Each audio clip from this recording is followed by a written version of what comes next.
Byomkesh Bakshy was the first script I wrote immediately after Khosla. I remember it writing almost simultaneously with Lucky because both those scripts were kind of jumping out of me. I remember sharing it with my wife first, and who's a very integral part of most of my creative process.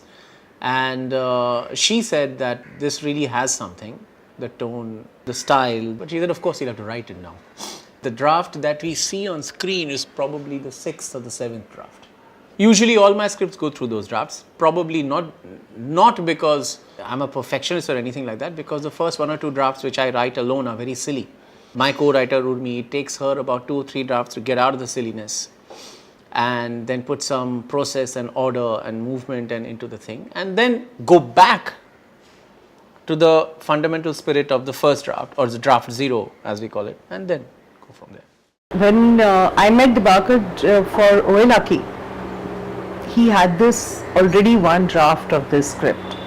So he had decided on which stories he wanted to borrow, and I didn't particularly like that draft because I thought that it was interesting, but it was all over the place, and then tried editing it because since he had written it, there was no question of me coming in and writing it, because it was already there. Then we tried editing it. That went on for about a year. I made one edited draft, but of course it didn't work because I think we needed to sort of really free ourselves from the original stories. That you take the material, take the best part about the original stories and let go. For me, Byomkesh was always mid-century Calcutta. Byomkesh stories were written from mid-30s to 1969-70. The last story was written, the unfinished story was published in 1970. Anybody who reads Byomkesh Bakshy can figure out that the most romantic, the most colorful, the most adventurous, the most thrilling part of Byomkesh resides in the stories from the 30s to the 50s. And somewhere in the 40s, they peak. For me, the favorite period is that early period and the first half of Byomkesh, because after that, it becomes, along with India's existence post-independence, gradually more and more disillusioned and drier. Therefore, in a detective film, the setting and the scene is very important. You can't imagine Sherlock Holmes without Victorian London. You can't imagine Feluda without a trip to Banaras or Jaisalmer or to Gangtok, because all his stories were actually travelogues. Byomkesh never travelled much, but Byomkesh's evocation, the stories have an evocation of Calcutta, hugely. And that mid-century Calcutta, pre-independence Calcutta.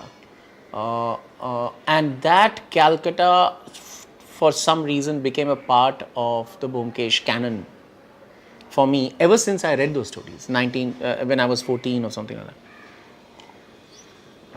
And that became a part of the template for me, unconsciously so. I always thought that it would be a period story.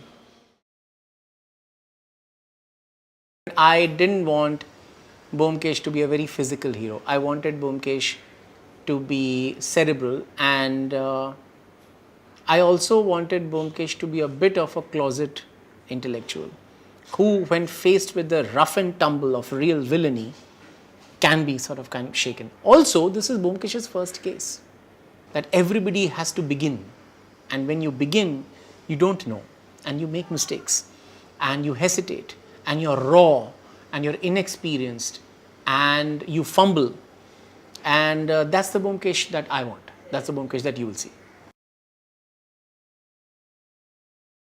I needed a young actor, so I looked. And one of the key things of Bengali culture at that point, or of a detective film, is understatement. Detectives are rational people primarily. They're deep down, they're irrational, otherwise they wouldn't be detectives. So I think hyperbole or overstatement doesn't come usually to them. So what I noticed about Sushant in all his performances in TV and in films is that he consistently tries to understate. And an actor who tries to be understated in television And in a daytime soap, I think that actor has to be commended very well. And I realized that in Sushant lay something that could bring about Byomkesh. He looks ziddi and he looks vulnerable at the same time. That's what I liked. And then when I talked to him for the first time, I realized that he was prepared to go to any length of preparation to get to the role. I also had a vision that a 24-year-old young man in 43 will not be that different from a 24-year-old young man today, except certain cultural differences. He would be as quick to walk as any other energetic man in 1943. He would be as nervous or as self-assured or as eager or as self-contained as any other person. So I really didn't go for any antiquity of behavior. अच्छा ये मुझे कुछ नहीं, मैं बिल्कुल ठीक हूँ बोलते बोलते हाथ